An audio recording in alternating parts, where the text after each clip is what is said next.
Thutmose. One of the most unique commanders in the whole entire game. Very complex, very weird, and a lot of information needs to be given for you to properly understand how to use her. In today's video, I'll be telling you everything you need to know about Tomyris. I've been playing Rise of Kingdoms for about 670 days, and I have been studying every single archer commander back to front since the day I started. So if you want to get the most value from your Tomyris, or if you're thinking about investing in Tomyris, make sure you watch until the end of this video. Alright, so you unlock a Tomyris KVK Season 3 and beyond. She can be used in KVK Season 2, but you have to migrate back because she does not come out until maybe like the end of a KVK 2. Now, Tomyris is a bit of a weird commander. She's probably one of the best debuffing commanders in the whole entire game, bar maybe like Sargon, who's a brand new infantry commander. Now, Tomyris actually has the Archer Conquering Attack tree. Very weird combination. I think it's not even the same as Ramses. Alright, so I won't be able to show you a talent build for Tomyris on the game, and we're going to switch over to this website I found real quick, and I'll show you a talent build there. Okay, we're on the talent build for Tomyris on talents, roktalents.com. I've used this website in other videos. I really like it. Basically, you get fully customizable talents. So I'm going to start off with, if you're using Tomyris, get the Archer tree. Damn, I have to actually upgrade. It's the one thing I don't like about the website is I have to upgrade everything manually one by one. But other than that, this website's great. So make sure you're going, if you're using a Tomyris, you're whaling, so you'll probably not need to look at each level for her. You don't really use Tomyris as a primary. As you can see, I'm just still working on the talents. Thing with Tomyris is she really is better as a secondary with one issue, and I'll explain it a bit later. Her talent build is quite simple. It's something like this. You really don't want to get much rage, so I recommend do not touch any razor sharp. And the attack on archers, I would go full quiver. And then I would go down here and I would just do stuff on the attack tree. Trying to mitigate the amount of rage I get with my Tomyris. Just because she doesn't like rage, and I'll go over why that's the case with her skills in a bit. Okay, so we'll just keep upgrading the attack trees. Got a few good talents and a few absolutely garbage ones. This is one of the okay ones. And then over here, this is a good talent for health, and I would also go here. So this is probably Tomyris' best talent tree, okay? If you're looking for anything else, there's probably stuff out there on Google, but this is what I would recommend if you're using a Tomyris. This is probably her best talent, the Whistling Arrows. This is alright, fight to the death, and then this maxed armored joints and unyielding are pretty good, and obviously Buckler Shield. I always go for Buckler Shield if there's a conquering commander. Now back in game, Tomyris has very unique skills. Tomyris' active skill is a bit weird, so before I go over that, I'm going to go over second, third, and fourth skill, just to give you a bit more context. Second skill, 10% increased attack when maxed at 30%, but you deal 10% less counterattack damage. That's an skill. I don't really think it's worth it for a free-to-play player. Only for whales who rally cities in KVK 3, and also whales who rally cities after KVK 3. That's still okay skill to get. Next, you increase your attack by 30% and have a 10% chance to reduce the target's defense by 30%. Really good thing about this is it stacks with Ramses and it stacks with Nevsky's defense reduction. So I do recommend having that skill at some point. It's really good. So if you're a free-to-play player, I do recommend that skill. Fourth skill, her arguably best skill. Normal attacks have a 100% chance when maxed to add a stack of poison to the target, stacking up to 15 times. Stacks last 5 seconds, but the timer is refreshed each time a stack is added. For each stack, the target takes an extra 3% skill damage. That's what makes Tomyris really, really good. That debuff right there is what makes her the best debuffing commander in the whole entire game, in my opinion. That 100% chance to increase the skill damage they take every turn is crazy. Now, before we discuss pairs, her active skill, this is the weird one, deals direct damage factor to the target 1000, just every single time 1000. Now, if the target is already poisoned, removes the poison effects and inflicts poison damage. The factor is equal to the number of stacks times 40. If you have 10 poison stacks, you'll deal the 1000 direct damage factor plus the 400 extra damage factor. Now, if you've got more than 10 poison stacks, this is where it gets a little bit crazy. You would be looking at, let's say you got to the 15 somehow. You're looking at a grand total of like 1100 extra damage factor on the Tomyris, which is very good. And they're taking more skill damage from every other march you have, When you pair Tomyris with any commander, you want them to have no rage gaining buffs, because when you pair her, you don't want her to gain much rage, so that when you throw your active skill, you either have 15 stacks of poison, or you're very close to 15 stacks of poison. This is because the more stacks of poison you have, A, the more damage you deal, and B, the more damage they take from all your other commanders.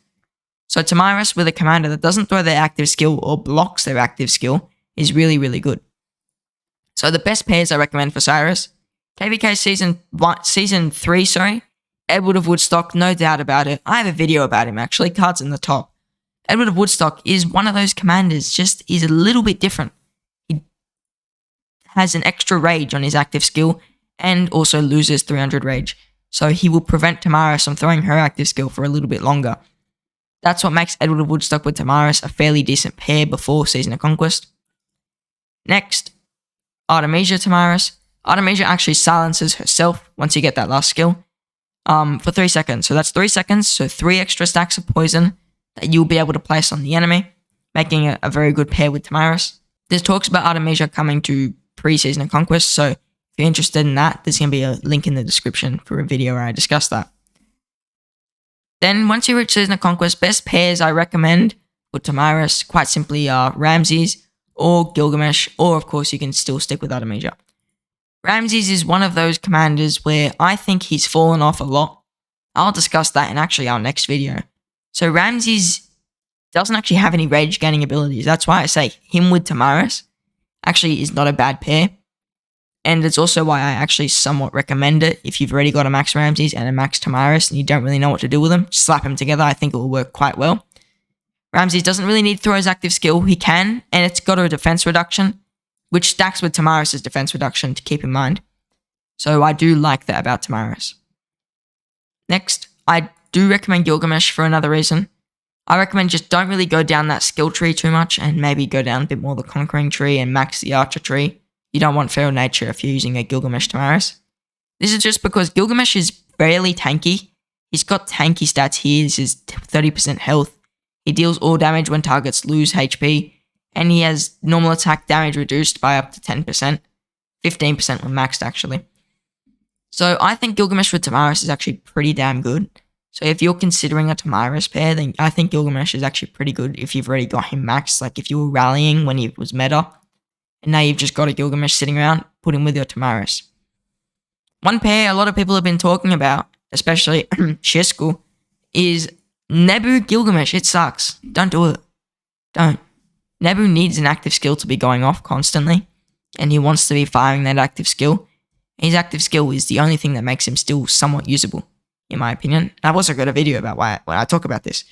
So, Nebuchadnezzar plus Tomyris completely do not synergize at all. So unless you have a max Nebu and you're desperate for another March, like a debuff March, and you've got a 6 March murder ball and you're like, I need to put my Nebu with someone, then maybe you can put him with Tomyris. Otherwise, I don't recommend it at all. Don't even touch it. You'd probably be better off going with like a Tomyris El Cid at that point. Just because I think that taking no rage on Tomyris is essential to making her the best commander you can have. You don't really want to be dealing her active skill. You just want to make them take more skill damage. That's why I think that Nebu Tomyris horrible idea. Don't even consider it. Another March I don't recommend, which I see a lot of people using, especially in KVK Season 3, is YSG and Tomyris. So I don't recommend that at all either, because YSG is gaining rage. He's got the skill tree. He wants to throw his active skill. I wouldn't touch it. That's just not very effective. It really doesn't synergize well, just like the Nebu. You'd probably be better off putting Nebu and YSG together than you would with Tomyris. Now, if you're wondering, how do I get Tomyris? There are 2 main ways, in my opinion. Actually, 3. Pre-Season of Conquest, you've got the shop, of course, because money. Spend your money, get yourself a Tomyris right here, right now. Not the worst offer if you're going for a whale and you're like, I need it for a 6 March, then you could purchase her here. Artemisia is probably a better purchase if you're a free-to-play player. Another way is the Mightiest Governor event. That's how I got my Tomyris. When the Mightiest Governor comes around, it isn't Archers right now. She'll be here after... Actually, no, she'll be the first one. It'll be Tomyris right there. So it'll be Tomyris, and that's who you'd probably pick if you're in KVK Season 3. You want to go for that Tomyris. You can probably discuss with kingdom leaders of your kingdom who you want for Mightiest Governors. I said I'll just take like an unlock on her, and I've somehow gotten her to 5-1-1-1-1. Another main way of getting her, the way I got her, was through the Heart's Desire event or the Legendary Tavern. You can go into the rules here. Tomyris, let's see, right there, you can get a full Tomyris. And Heart's Desire, of course, you can select her there. She's not available in the Autark Tavern, I don't think so. You could also get her from the Commander re-release chests, I'm pretty sure, down here in the Lucerne Scroll. Okay, so equipment, any accessory here you could put on except the Horn of Fury. Don't touch it with the Tomyris. It's very bad, in my opinion. The extra rage that you gain from it is useless with Tomyris. Actually makes her worse, in my opinion.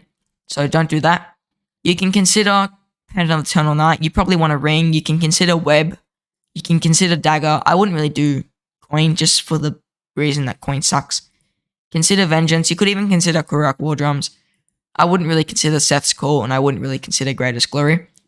The reason I say Kurak's War Drums, you can consider it, I wouldn't recommend it, is you get only 50 rage, but it's only a 10% chance and you're buffing all your other marches, but you're probably better off putting this on another march. The exact combination of accessories I recommend is Moira's Web and then the Concealed Dagger. Just because Tomyris is really there just to debuff the opponent. So if you're going for that, then you may as well just go for it, like go all in and get the Dagger and the Web for her.